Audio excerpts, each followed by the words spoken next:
అందరికీ నమస్కారం. నా పేరు రమ. నా ప్రియ సఖి 11వ భాగం. రచయిత సాహితీ మోహన్ గారు. మీరు ఎటు దగ్గరికి వచ్చేసి ఉంటారు కదా అని ఇక్కడే నుంచున్నాం అంతే అని. ఇంతకీ అమ్మాయి ఏది అంటే కార్ పార్క్ చేసి చరణ్ తను కలిసి వస్తున్నారు. మేము ఎంట్రన్స్ నుండి దిగొట్టి వచ్చామంటారు సాహితీ గారు చెప్తుండగానే లోపలికి వస్తుంటారు చరణ్, ధన్వీలు. అప్పటిదాకా ఎవరిని పట్టించుకోకుండా ఎవరి కోసమో వెతుకుతున్న సూర్య కళ్ళు తనని చూడగానే మెరిశాయి. అప్పటిదాకా బిగించిన పెదాలు ఆనందంతో విచ్చుకున్నాయి. ధన్వి అందరినీ పలకరిస్తూ వెనుక ఉన్న సూర్యని చూసేసరికి తనని చూసి కన్ను కొడుతూ కొంటెగా నవ్వుతాడు సూర్య చేసిన పనికి ఎవరైనా చూస్తారేమోనని చుట్టూ చూసి వాళ్ళను ఎవరూ చూడటం లేదని అర్థమయ్యాక సూర్యని చూసి సిగ్గుపడి చిన్నగా నవ్వుతుంది ధన్వి.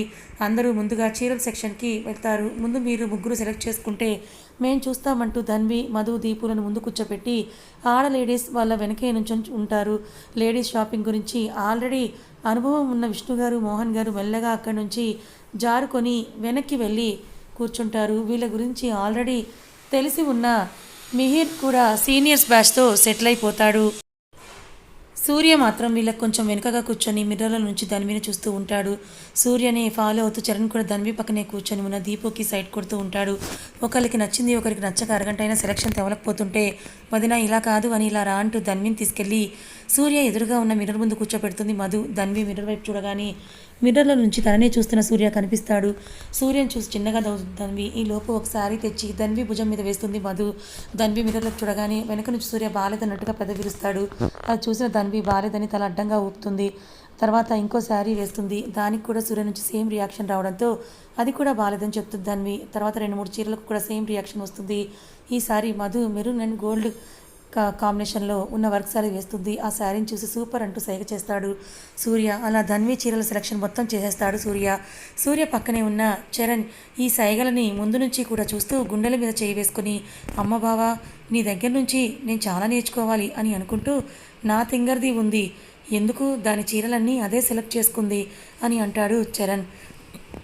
ఏడుపు మొహం పెట్టుకొని దీపు అని చూస్తాడు చరణ్. అలా పెద్దవాళ్ళవి పిల్లలవి బంధువులకు పెట్టేది అన్ని చీరలు సెలెక్ట్ చేసుకుని జెంట్స్ సెక్షన్ వైపు కదులుతారు మన బృందం అంతా. అక్కడికి కూడా సేమ్ ఇలానే ధన్వి కూడా సూర్యకి సెలెక్ట్ చేస్తుంది. ఈసారి చరణ్ అలా వదిలేయకుండా మెల్లిగా దీపు పక్కకు వెళ్ళి వసేయి ఒకసారి వాళ్ళని చూడవే, ఎవరికి అనుమానం రాకుండా ఒకళ్ళ డ్రెస్లో ఒకళ్ళు ఎలా సెలెక్ట్ చేసుకుంటున్నారు అంటూ సూర్య ధన్విలను చూపిస్తాడు. దీపు వాళ్ళని చూసి నవ్వుతూ, మన పెళ్ళిలో మనం కూడా అలానే చేద్దాంలే కానీ పదండి, మనం ఇలా ఉంటే ఎవరైనా చూస్తే ప్రమాదం అంటుంది దీపు. అలా వాళ్ళ డ్రెస్సెస్ సెలక్షన్ పూర్తి చేసుకొని గోల్డ్ కోసం జ్యువెలరీ సెక్షన్కి వెళ్తారు. అక్కడ మోహన్, సాహితీ గారు ధన్వికి సూర్య గోల్డ్ తీసుకున్నాక విష్ణు, సౌజన్య గారు కూడా ఇద్దరికి తీసుకుంటారు. అలా జ్యువెలరీ సెక్షన్ కూడా అయిపోయిన తర్వాత అందరూ బయటికి వెళ్తుంటే సూర్య, నా ఫోన్ మర్చిపోయాను మీరు వెళ్ళండి ఇప్పుడే వస్తానని వెనక్కి వెళ్ళాడు. అక్కడ ఎంప్లాయ్తో ఏదో కాసేపు మాట్లాడి నవ్వుతూ అతనికి షేక్ హ్యాండ్ ఇచ్చి వచ్చేస్తాడు సూర్య. అదేంటో మనం తర్వాత చూద్దాం. సూర్య వచ్చాక అందరూ కలిసి రెస్టారెంట్కి వెళ్ళి లంచ్ చేస్తూ మిగతా విషయాలు రిసార్ట్కి రీచ్ అయ్యే టైమింగ్స్ గురించి మాట్లాడుకొని మళ్ళీ సంగీత్ రోజు రిసార్ట్స్లో కలుద్దామని చెప్పి బాయ్ చెప్పుకొని ఎవరిళ్ళకి వాళ్ళు పయనమవుతారు. తన ఫారిన్ ప్రాజెక్ట్ కంప్లీట్ అయ్యేంత వరకు తన పెళ్లి విషయం బయట వాళ్ళకి, మీడియా వాళ్ళకి తెలియకూడదని సూర్య చెప్పడంతో దగ్గరి బంధువు మధ్యలో వీళ్ళ పెళ్లిని చాలా సింపుల్గా జరిపించడానికి నిర్ణయిస్తారు పెద్దవాళ్ళు విష్ణు గారు, మోహన్ గారు. కానీ తన ఈ డెసిషన్ వల్ల రానున్న రోజుల్లో తమ జీవితంలో వచ్చే సమస్యలను, ప్రమాదాలను ముందుగా ఊహించలేకపోయాడు సూర్య. 4 రోజులకు ఆఫీస్కి వెళ్ళకపోవడంతో మళ్ళీ 3 డేస్ తర్వాత పెళ్ళి, కనీసం 1 వీక్ అన్న ఆఫీస్కి వెళ్ళడం కుదరదు కాబట్టి ఆఫీస్కి వెళ్ళి పెండింగ్ వర్క్ ఫినిష్ చేద్దామని మిహిర్కి చెప్పి ఆఫీస్కి రెడీ అవుతుంటాడు సూర్య జిమ్ నుంచి తన రూమ్కి వెళ్ళడం చూసిన సౌజన్య గారు తన కోసం జ్యూస్ తీసుకొని సూర్య రూమ్కి వెళ్తారు. ఆవిడ వెళ్ళేసరికి సూర్య ఆఫీస్కి రెడీ అవ్వడం చూసి, అదేంటి నాన్న ఆఫీస్కి వెళ్తున్నావా, ఈ 10 డేస్ ఇంట్లోనే ఉండొచ్చు కదా, మళ్ళీ ఆఫీస్కి వెళ్తే వర్క్ అని నీ సంగతి నువ్వు పట్టించుకోవు, టైంకి సరిగ్గా తిని నిద్రపోకపోతే పెళ్లి టైంకి డల్ అయిపోతావు కన్నయ్య అని అంటూ సూర్య చెంప మీద చేయి వేసి ప్రేమగా చెబుతారు సౌజన్య గారు. ఆవిడ చేతిని తన 2 చేతులతో తీసుకొని నవ్వుతూ, అమ్మ ఈ 2 డేసే కదా, మళ్ళీ ఆ తర్వాత చాలా పెండింగ్ వర్క్ ఉంది, అది కంప్లీట్ చేసుకొని ఈ ప్రాజెక్ట్కి ప్రస్తుతం ఉన్న ఎంప్లాయీస్ హ్యాండ్ ఓవర్ చేసి వచ్చేస్తాను, రేపు ఈవినింగ్ నుంచి ఎక్కడికి వెళ్ళను, నువ్వేం చెప్తే అదే చేస్తాను ప్లీజ్ మా అంటూ గోమ్గా అడుగుతాడు సూర్య ఇన్నోసెంట్ ఫేస్ని చూసి నవ్వుకుంటూ సూర్య చెవి పట్టుకొని, అల్లరి కన్నయ్య నువ్వు ఎలా అడిగితే నేను నీ మాట వింటాను, నీకు బాగా తెలుసు అని నవ్వి, సరే రేపు ఈవినింగ్ నుంచి ఇంట్లోనే ఉండాలి, తర్వాత వెళ్తాను అని అన్నావో అంటూ వేలు చూపించి బెదిరిస్తారు సౌజన్య గారు. ఆఫీస్కి రెడీ అయి సూర్య కోసం వచ్చిన మిహిర్ వీళ్ళని చూసి నవ్వుతూ ఆహా పెద్దమ్మ, ఈ సీన్ చూస్తుంటే కృష్ణుడు మన్ను తింటుంటే తప్పని బెదిరిస్తున్న ఏదో యశోద కృష్ణుడిలా ఉన్నారు మీరిద్దరూ అంటూ నవ్వుతాడు మిహిర్. అలా సరదాగా కాసేపు మాట్లాడుకుని బ్రేక్ఫాస్ట్ చేసి ఆఫీస్కి వెళ్ళిపోతారు సూర్య మిహిర్. ఈ 2 డేస్ సూర్య ఆఫీస్కి రాకపోవడంతో రిలాక్స్గా వర్క్ చేసుకుంటూ ఉంటారు స్టాఫ్. సూర్యని ఎంట్రన్స్ చూడగానే ఇప్పటిదాకా తాపీగా కబుర్లు చెప్పుకుంటూ వర్క్ చేస్తున్న స్టాఫ్ మొత్తం కంగారుగా లేచి నుంచొని భయంతో వణుకుతూ గుడ్ మార్నింగ్ సార్ అంటూ విష్ చేస్తారు సూర్యని. ఎందుకంటే తన్వి దగ్గర కొంటకృష్ణుడిలా, సౌజన్య గారి దగ్గర అల్లరి కన్నయ్యలా ఉండే మన సూర్య ఆఫీస్లో మాత్రం రుద్రుడిలా ఉంటాడు. అందరూ సూర్యని భయపడుతూ చూస్తూ ఉంటే ఒకరు మాత్రం 3 డేస్ నుంచి కనపడకుండా ఇవాళ కనపడినందుకు హ్యాపీగా చూస్తారు. ఒసే మేఘన, ఏంటి ఆ చూపు, సార్ చూసారంటే అయిపోతాం అంటూ మేఘనాన్ని కుదుపుతుంది సంధ్య తనదైన యాటిట్యూడ్తో. లోపలికి వస్తూ అందరికీ షార్ప్ లుక్స్ విసిరి గుడ్ మార్నింగ్ ఎవ్రీవన్ అని సీరియస్గా చెప్పి తన క్యాబిన్లోకి వెళ్ళిపోతాడు సూర్య. సూర్య వెళ్ళాక వెనకాల వస్తున్న మిహిర్ని ఆపి 3 డేస్ ఎందుకు సార్ ఆఫీస్కి రాలేదు, కనీసం ఇంటిమేట్ కూడా చేయలేదు అని అడుగుతుంది మేఘన. అలా అడిగిన మేఘనాని పైనుంచి కిందకు చూస్తూ ఇంటిమేట్ చేస్తే ఎలా, లేకపోతే లీవ్ లెటర్ కూడా ఇవ్వాలా అని వెటకారంగా అడుగుతాడు మిహిర్. అలా కాదు మిహిర్, ప్రాజెక్ట్ రన్నింగ్లో ఉంది కదా, వర్క్ గురించి ఏమి చెప్పకుండా ఉండిపోయారు కదా, అందుకని అడుగుతున్నా. సార్ లేక నువ్వు లేక వీళ్ళంతా వర్క్ చేయకుండా మీటింగ్లు పెడుతూ ఉంటే కంట్రోల్ చేయలేక నేను ఎంత ఇబ్బంది పడ్డానో నీకేం తెలుసు అంటూ పోస్ కొడుతుంది మేఘన. మేఘన ఓవర్ యాక్షన్ చూసి చిరాకు వచ్చి ఏమో వెళ్ళి సార్నే అడుగు అని అనుకుంటూ ముందుకు వెళ్ళి ఆఫీస్ బాధ్యత అంతా కూడా ఇదొక్కటే తన భుజస్కంధాల మీద మోస్తున్నట్టుగా దీని ఓవర్ యాక్షన్ తిట్టుకుంటూ సూర్య క్యాబిన్కి వెళ్తాడు మిహిర్ సూర్య 2 డేస్ కష్టపడతాం, పెండింగ్ వర్క్ అంతా కూడా కంప్లీట్ చేస్తారు. నెక్స్ట్ ఈవినింగ్ మేఘనాని తన క్యాబిన్కి రమ్మని కాల్ చేస్తాడు సూర్య. మేఘన సూర్య క్యాబిన్కి వచ్చేసరికి అక్కడ సూర్య మిహిర్ తన కోసమే వెయిట్ చేస్తుంటారు. గుడ్ ఈవినింగ్ సార్ అంటుంది మేఘన. గుడ్ ఈవినింగ్ మేఘన అని తనకి ఒక ఫైల్ ఇస్తూ, ఇది మన present running project updates file. నేను ఒక 1 వీక్ ఆర్ 10 డేస్ ఆఫీస్కి రాను, ఫోన్ కూడా అవైలబుల్ ఉండకపోవచ్చు, అందుకే నీకు 10 డేస్ అప్డేట్ ఫైల్ చేసిస్తున్నాను, వర్క్ అంతా నువ్వే చూసుకోవాలి ఓకే అని వేరే మాటకు తావు లేకుండా అక్కడి నుంచి స్టైల్గా నడుచుకుంటూ వెళ్ళిపోతాడు సూర్య. సూర్య కనుమరుగయ్యేంత వరకు చూసి సార్ 10 డేస్ ఎందుకు రారు మిహిర్ని అడుగుతుంది మేఘన. ఇది మళ్ళీ మొదలెట్టింది అనుకుంటూ, ఏమో తల్లి ఆ డీటెయిల్స్ ఏం నాకు తెలియదు, సార్ మాత్రం వేరే కంట్రీ వెళ్తున్నారని తెలుసు, నేను కూడా చిన్న వర్క్ ఉండి 10 డేస్ లీవ్ అడిగాను సార్ని, అందుకే అప్డేట్స్ అన్నీ నీకే అప్పగించారు. సార్ ఎక్కడికి వెళ్తారు ఏంటి అనే వాటిని అడగటం తగ్గించి వర్క్ మీద కాన్సన్ట్రేషన్ పెట్టు, లేకపోతే సార్ సంగతి తెలుసుగా నీకు అంటూ అక్కడే ఉంటే ఇంకేం అడుగుతుందోనని గబగబా క్యాబిన్లో నుంచి బయటకు వెళ్ళిపోతాడు మిహిర్. ఆల్రెడీ పార్కింగ్లో మిహిర్ కోసం ఎదురుచూస్తున్న సూర్య, ఏంట్రా ఇంత లేటు, నేను ఎంతసేపు అయింది ఇప్పుడు దాకా అక్కడ ఏం చేశావని అడుగుతాడు సూర్య. నీకేంటనే చెప్పాల్సింది చెప్పి తన మాట కూడా వినకుండా బయటకు వచ్చేసావు, తర్వాత నన్ను అడుగుతోంది సార్ ఎందుకు 10 డేస్ రారు తొక్క తోటకూర అని. నా బుర్ర తిన్నది, ఏదో ఒకటి చెప్పి తప్పించుకొని వచ్చేసరికి ఇదిగో ఈ టైం అయింది అని అంటాడు మిహిర్ని చూసి నవ్వుతాడు సూర్య. నవ్వు అని. అయినా అప్డేట్స్ని మేఘనాకి ఎందుకు ఇచ్చావన్నయ్య, అందరినీ చంపుకు తింటుంది వర్క్ అని, మామూలుగానే అందరినీ ఏదో ఒక విషయంలో కావాలనే టార్చర్ చేస్తూ ఉంటుంది, ఇప్పుడు పవర్ కూడా ఇచ్చాడు, ఇంకా ఏం చేస్తుందో మహాతల్లి అనుకుంటూ పై చూసి చెప్తాడు మిహిర్.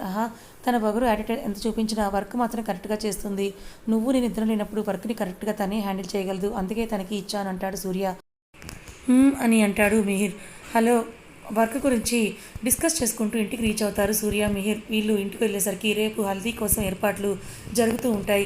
ఈ లోపల ఈ ఏర్పాట్లను చూస్తూ లోపలికి వెళ్ళేసరికి ఇల్లంతా పూల డెకరేషన్తో, లైటింగ్ డెకరేషన్తో కలకల్లాడుతూ ఉంటుంది. వీళ్ళంతా చూసి నవ్వుకుంటూ ఉంటే, అన్నయ్యని పెళ్ళి ఎల్లుండే, ఇంకా 1 మంత్ తర్వాత కాదు, ఇంకా నువ్వు ఆఫీసర్ తిరిగితే ఎలా అని అడుగుతుంది మధు. వచ్చేసాను కదా ఇక రేపటి నుంచి మీతోనే అని నవ్వుతాడు సూర్య. త్వరగా డిన్నర్ చేసి వెళ్ళి పడుకో, రేపు ఫోన్ 4 లేచి హల్దీ ముగించుకొని రిసార్ట్స్కి వెళ్ళాలి అంటుంది దీపు. సరే అని సూర్య మిహిర్ ఫ్రెష్ అయ్యి రాగానే కబుర్లు చెప్పుకుంటూ డిన్నర్ ఫినిష్ చేసి రూమ్కి వెళ్ళి ధన్వితో మాట్లాడాలనిపించి తనకు కాల్ చేస్తాడు సూర్య. ఇక్కడ కూడా రేపటి హల్దీ కోసం ఏర్పాట్లన్నీ పూర్తి చేసుకొని డిన్నర్ ఫినిష్ చేసి రెస్ట్ తీసుకోవడానికి రూమ్కి వెళ్ళిపోతారు అందరూ కూడా. ధన్వి రూమ్లోకి వెళ్ళేసరికి తన ఫోన్ రింగ్ అవుతూ వినిపిస్తుంది. ఎవరబ్బా అనుకుంటూ ఫోన్ తీసుకున్న దానికి స్క్రీన్పై సూర్య నేమ్ చూడగానే చిన్న నవ్వు వచ్చి చేరుతుంది తన పెదవుల మీద. సలో సూర్య గారు ఇంకా పడుకోలేదా అంటుంది ధన్వి. లేదు ఇప్పుడే డిన్నర్ చేసి వచ్చాను, నువ్వు పడుకోలేదా అని అడుగుతాడు సూర్య. రేపటి కోసం అరేంజ్మెంట్స్, రిసార్ట్స్కి లగేజ్ ప్యాకింగ్ అన్నీ కూడా ఫినిష్ చేసుకొని ఇప్పుడే డిన్నర్ చేసి రూమ్కి వచ్చాను అంటుంది ధన్వి.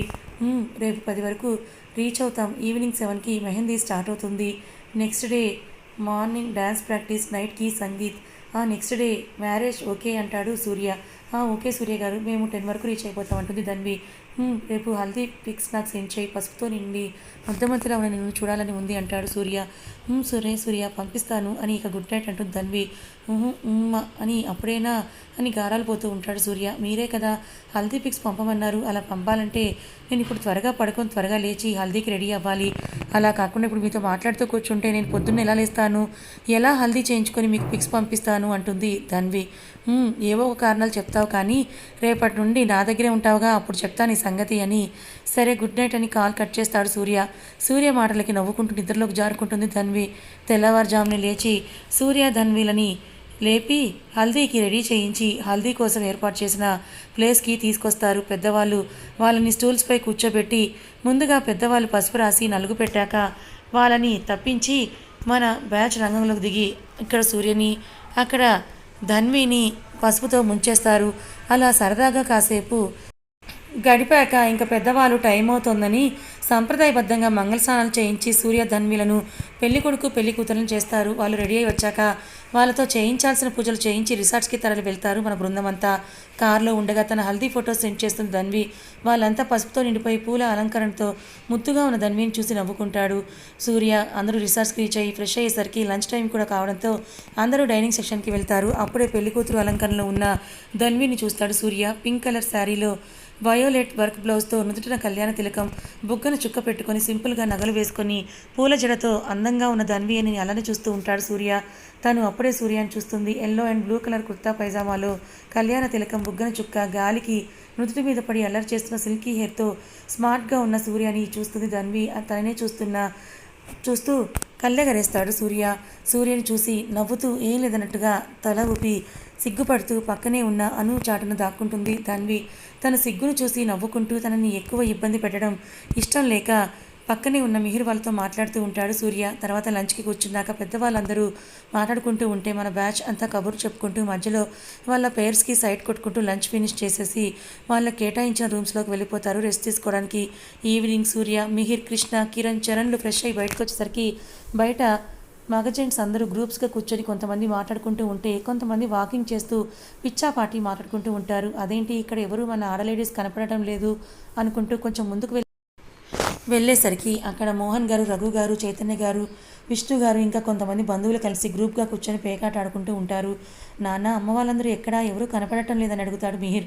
అదేంట్రా, ఇప్పుడు మెహందీ ఫంక్షన్ ఉంది కదా, అందరూ అక్కడే ఉన్నారు అని అంటారు చైతన్య గారు. మరి మీరేంటి అక్కడికి వెళ్లకుండా ఇక్కడ కూర్చొని పేకాట ఆడుకుంటున్నారు అని అడుగుతాడు కృష్ణ. హాహా, అక్కడ మనకి నో ఎంట్రీ నాన్న అని అంటారు విష్ణు గారు. అదేంటి మరి మెహందీ ఫంక్షన్ మనం చూడొద్దా అని అంటాడు కిరణ్. మెహందీతో మగవాళ్ళకి ఏం సంబంధం రా, ఎక్కడికి వెళ్ళకూడదు అని అంటారు మోహన్ గారు. అవునరా, ఇవాళ ఇదంతా వాళ్ళ ఫంక్షన్, మెహందీ తర్వాత గానా బజానా రకరకాల ప్రోగ్రామ్స్ ఉంటాయి అంటారు రఘు గారు. ఓ అయితే మనము చూద్దామంటాడు చరణ్. మనం వెళ్తే కాలం పట్టుకొని బయటకు తోసేస్తారు రా వాళ్ళు అంటారు మోహన్ గారు. ఏం కాదు, మేమందరం చూస్తాం పదండ్రా అంటూ ముందుకు వెళ్తాడు చరణ్. వద్దు బావ, అక్కడికి మనం వెళ్ళకూడదని చెప్తున్నారు కదా నాన్న వాళ్ళు అంటారు సూర్య. అబ్బా ఏం కదా, నేను కదా రా అని అంటూ రూమ్లోకి లాక్కు వెళ్ళిపోతారు అతన్ని కూడా. చరణ్, కిరణ్, కృష్ణ, మిహిర్లు ఇలా అందరూ అక్కడికి వెళ్ళి వీళ్ళకి వాళ్ళు కనిపించేట్టుగా చాటుకు నుంచొని చూస్తుంటారు. వీళ్ళు వెళ్ళేసరికి ధన్వికి మెహందీ పెడుతూ ఉంటారు ఆర్టిస్టులు.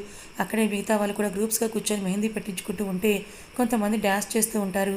అక్కడే ఉన్న చిన్న స్టేజ్ మీద ధన్వి చేతిపై మెహందీ పూర్తి చేసి ఏం పేరు రాయాలి అంటారు ఆర్టిస్టులు. ధన్వి సిగ్గుపడుతూ ఉంటే దీపు, మధు కలిసి పేరు చెప్పడానికి అంత సిగ్గుపడితే ఎలా వదినా అంటూ ఆట పట్టిస్తారు.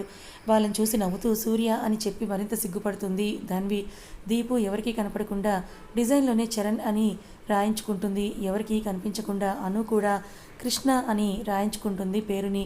మధు, మాన్సీల మెహందీ కూడా అంతా అయ్యాక అందరూ కలిసి స్టేజ్ దగ్గరికి వెళ్తారు. అప్పుడే జానకి, సాహితీ, సౌజన్య, వాణి గారు ఇలా సాంగ్ మొదలు పెడతారు. చుప్ చుప్ తార తార, చుప్ చుప్ తార, నా మగుడు రాంప్యాని పాను ఇచ్చి ఫ్యానేమంటాడే ఉమ్మీ అంటూ అందుకుంటారు వాణి గారు. మా ఊళ్ళు నిదురన్నా పోకముందే తలుపేయమంటాడే ఓ తల్లి అంటారు సాహితీ గారు. సరే ఇక చాలంటే సతాయిస్తుంటాడులే అంటారు సౌజన్య గారు. అరెరేగా గంటే ఇరగదీస్తుంటాడులే అంటారు జానకి గారు. అదేంటో అసలని కొసరని చెంపని పెదవిని ఏం తిప్పలే అంటూ డ్యాన్స్ చేస్తారు సాహితీ, సౌజన్య, వాణి, జానకి గారులు. ఇప్పటిదాకా వాళ్ళ అమ్మల్లో ఇలాంటి యాగిలు కూడా చూడని కొడుకులు వీళ్ళని ఆశ్చర్యంగా చూస్తుంటే మన హీరోయిన్స్ లేచి వాళ్ళతో జాయిన్ అవుతారు. కాలేజీకెళుతుంటే కాలరెత్తి కన్ను కొడతాడే ఒకడు, దీపు అంటుంది. పౌడర్లు అత్తర్లు పూసుకొని రాసుకెళ్తాడే ఒకడు, సిటీ బస్లో పోతే భుజాలు తాకుతుంటరే, సినిమా చూస్తుంటే చేతితో గోకుతుంటరే, అదేంటో పరువం ఎగిసిన పడుచుల బ్రతుకులు ఏం తిప్పలే అంటూ ధన్వితో కలిసి అందరూ డ్యాన్స్ చేస్తారు. తర్వాత ఏంటి బుల్లెమ్మ? మధు, సీక్రెట్ ఒకటి చెబుతాను మీకు. టీజింగ్ అంటే సరదాలి మాకు, కాస్తో కూస్తో కుర్రాల గొడవ కావాలంటుంది ప్రతి కన్నీయుడు, యువకుల చెడుగుడు మగువల మనసుకు టానిక్కులే అంటూ గ్రూప్ డ్యాన్స్ చేస్తారు. మధు, దీపు, అను, మాన్సి, ధన్వీలు వీళ్ళని చూస్తూ అల్లరి చేయడానికి వీళ్ళ మధ్యలోకి వచ్చేస్తారు మన హీరోలు. చుప్ చుప్తారొత్తారా చుప్ చుప్తారా అంటూ వాళ్ళ చుట్టూ తిరుగుతూ డ్యాన్స్ చేస్తారు. వీళ్ళని అక్కడ ఎక్స్పెక్ట్ చేయని మన లేడీస్ అంతా షాక్ అయితే ముందుగా తేరుకున్న సౌజన్య గారు, ఆగండ్రా, మిమ్మల్ని ఇక్కడ ఎవరికి రానిచ్చారు అని అంటూ వాళ్ళ వెంట పడతారు. ఆవిడని ఫాలో అవుతూ మిగతా వాళ్ళంతా సూర్యని చూస్తూ, నువ్వు కూడా ఏంటి కన్నయ్య వీళ్ళతో కలిసి అంటారు సౌజన్య గారు. సూర్య సౌజన్య గారిని చూసి, నాకేం తెలియదమ్మా, వీళ్ళే నన్ను లాక్కొచ్చారు అంటూ మిగతా బ్యాచ్ను చూపిస్తాడు. హహా, అలా తీసుకురాబట్టే మీ టాలెంట్ మాకు తెలిసింది అంటూ వాళ్ళ అమ్మని వెక్కిరిస్తూ పారిపోతాడు మిహిర్. నిన్ను ఆగరా అంటూ మిహిర్ వెంట పడతారు వాణిగారు. వీళ్ళు ఇలా ఉండగానే సూర్య ధన్విని, చరణ్, దీపుని పక్కకు తీసుకెళ్ళిపోతారు. అయ్యో సూర్య గారు ఎవరైనా చూస్తారు అంటుంది ధన్వి. ఏం కాదులే అంటూ స్విమ్మింగ్ పూల్ వైపు ధన్విని తీసుకెళ్తాడు సూర్య. అక్కడ ఉన్న స్వింగ్లో ధన్విని కూర్చోపెట్టి తను కూర్చుంటాడు సూర్య. ఏది మెహందీ అంటూ ధన్వి చేతులు చూస్తాడు. డిజైన్ మధ్యలో సెంటర్ ఆఫ్ అట్రాక్షన్ ఉన్న తన పేరును చూసి నవ్వుకొని తన చేతుల్ని ముద్దు పెట్టుకుంటాడు సూర్య. అతను అలా చేయగానే సిగ్గుపడిపోతుంది ధన్వి సిగ్గుని చూసి నవ్వుతూ, ఇప్పుడేమో ఇలా అయిపోతున్నావు, ఇందాక పాటలో ఏమో మా చిలిపి పనులు ఇష్టమన్నావు అంటాడు కొంటెగా. సూర్యని అలకగా చూస్తూ, అది సాంగ్ అందుకే అంటుంది ధన్వి. ఓ సాంగ్లో ఇష్టం, రియల్గా భయమా అంటాడు సూర్య అల్లరిగా. అలా సరదాగా మాట్లాడుకుంటూ కూర్చుంటారు సూర్య ధన్వీలు. ఇప్పుడు చరణ్, దీపులను చూద్దాం. దీపుని రిసార్ట్స్ బ్యాక్ సైడ్ గార్డెన్లోకి తీసుకెళ్ళి అక్కడ చైర్లో కూర్చొని దీపుని ఒళ్ళో కూర్చోపెట్టుకుంటాడు చరణ్. అయ్యో చరణ్ గారు, ఎవరైనా వస్తారు ఇక్కడ మనల్ని ఇలా చూస్తే, అంతే సంగతులు అంటుంది దీపు. అబ్బా, ఇటువైపు ఎవరు రారులే కానీ డ్యాన్స్ భలే చేసావే అని అంటూ తన భుజం మీద ముద్దు పెడతాడు చరణ్. అయినా అలా ఎలా వచ్చేస్తారు, తప్పు కదూ అని చరణ్ చేతి మీద చిన్నగా కొడుతుంది దీపు. అలా రాబట్టే కదా మీ టాలెంట్ ఏంటో మాకు తెలిసింది అని దీపుని చూసి కన్ను కొట్టి, అయినా నేను దగ్గరకు వస్తే చరణ్ గారు ఎవరైనా చూస్తారు, అది ఇది అని అంటావు. సాంగ్లోనేమో ఏమన్నావు, టీజింగ్ అంటే సరదా, కుర్రాళ్ళ గొడవ కావాలి, యువకుల చెడుగుడు టానిక్, అది అని అన్నీ చెప్పావు అంటాడు అల్లరిగా. దీపు సిగ్గుపడుతూ, అదేదో పాటలో ఊరికే అంటుంది. అవునా, అవన్నీ సీరియస్గా తీసుకున్నాని అంటూ దీపు ఏదో చెప్పేలోపే తన లిప్స్ లాక్ చేసేస్తాడు చరణ్ చేతులు దీపు నడుంపై అల్లరి చేస్తూ ఉంటే చరణ్ని తోసేసి చిరుకోపంగా చూస్తూ, మీకు మరీ వేషాలు ఎక్కువైపోయాయి అంటూ చరణ్ని చిన్నగా కొడుతుంది దీపు. మరి ఎంగేజ్మెంట్ రోజు తప్పించుకుంటూ పారిపోయావుగా, దానికి పనిష్మెంట్ అని నవ్వి కన్ను కొడతాడు చరణ్. చీ అంటూ చరణ్ని తోసేసి పారిపోతుంది దీపు. అలా సరదాగా సందలతో ఆ రోజుని గడిపి డిన్నర్ చేసి ఎవరి రూమ్స్కి వాళ్ళు వెళ్ళి నిద్రకు ఉపక్రమిస్తారు. యూరప్ ఖండంలోని ఒక సుందరమైన దేశం స్విట్జర్లాండ్. ఆ దేశం మంచు కొండలకు, మానసిక ఉల్లాసాన్ని, ఆహ్లాదాన్ని కలిగించే ప్రకృతి అందాలకు నెలవు. అక్కడికి పర్వతాలకు పోటీ పడుతున్నట్లుగా ఉన్న టవర్స్లోని ఒక బ్లాక్లో ఒక వ్యక్తి రాకింగ్ చైర్లో రిలాక్స్గా కూర్చొని ఒక చేతిలోని పైన సిప్ చేస్తూ మరొక చేత్తో రిమోట్ని యాక్సెస్ చేస్తూ తన ఎదురుగా ఉన్న పెద్ద స్క్రీన్ రెప్పవేయకుండా ప్రకృతిని ఆస్వాదిస్తూ అల్లరి చేస్తూ నవ్వుతూ తుల్లుతూ ఉన్న ఒక అమ్మాయి ఫోటోని తదేకంగా చూస్తూ ఉంటాడు. అన్నయ్య, 11 అయిపోయింది, ఇంకా డిన్నర్కి రాలేదేంటి అంటూ లోపలికి వస్తాడు రాహుల్. తన మాటలు కూడా చెవులకు చేరనంత ఆదమరపుగా ఉండి ఆ అమ్మాయి ఫోటోలను చూస్తున్న అతన్ని చూసి నిట్టూరుస్తూ అన్నయ్య అని తన భుజాలను పట్టుకొని కదుపుతాడు రాహుల్ చర్యకి డిస్టర్బ్ అవుతూ అతని వంక విసుగ్గా చూసి, ఏంట్రా అంటాడు సదరు వ్యక్తి. ఏంటేంటి అన్నయ్య, టైం చూసావు, 11 అయింది, ఇప్పటి వరకు డిన్నర్ చేయకుండా ఇలా కూర్చుంటూ ఉంటే నీ లోకంలో నువ్వుంటే ఎలా అంటూ ఆ అమ్మాయి ఫోటో వంక చూస్తూ, నువ్వు వెళ్ళను అన్నా మేమే నిన్ను బలవంతంగా ఇండియా పంపించాం, ఇప్పుడు అనిపిస్తోంది నువ్వు వెళ్ళనప్పుడే ఊనుకుంటే బాగుండేదని, వెళ్ళొచ్చిన దగ్గర నుంచి అసలు నువ్వుగా లేవు, డాడీతో నాతో మాట్లాడమే మానేశావు అంటూ ఆ ఫోటోలోని అమ్మాయిని చూస్తూ నిష్ఠూరంగా మాట్లాడతాడు రాహుల్ మాటలకి చిన్నగా నవ్వుతూ ఆ అమ్మాయి ఫోటోని చూస్తూ, ఇండియాకి అన్యమనస్కంగా వెళ్ళిన నేను నా మనసుని అక్కడే వదిలేసి వచ్చేసానురా అంటూ రాహుల్ని చూసి, ఇక్కడ ఉన్నది కేవలం నా శరీరం మాత్రమే అని అంటాడు. కథ ఇంకా ఉంది. సూర్య తనకి పెళ్ళి అయిన విషయం మీడియా వాళ్ళకి ఎవరికి కూడా తెలియదని అంటాడు. మరి దానివల్ల ఫ్యూచర్లో ఏమైనా ప్రాబ్లంలో ఇరుక్కోపోతున్నాడా? మరి ఈ కొత్తగా వచ్చిన క్యారెక్టర్ ఎవరు? అతను చూస్తున్న ఆ అమ్మాయి ఫోటో ఎవరిది? మీరేమైనా గెస్ట్ చేస్తే తప్పకుండా కమెంట్ సెక్షన్లో కమెంట్ చేయండి. కథ ఎలా అనిపించింది? నచ్చిందా? నచ్చితే లైక్ చేయండి, మరికొంతమందికి షేర్ చేయండి. ఇలాంటి మరిన్ని మంచి కథల కోసం మన ఛానల్ని సబ్స్క్రైబ్ చేసుకోండి. Thank you so much for watching.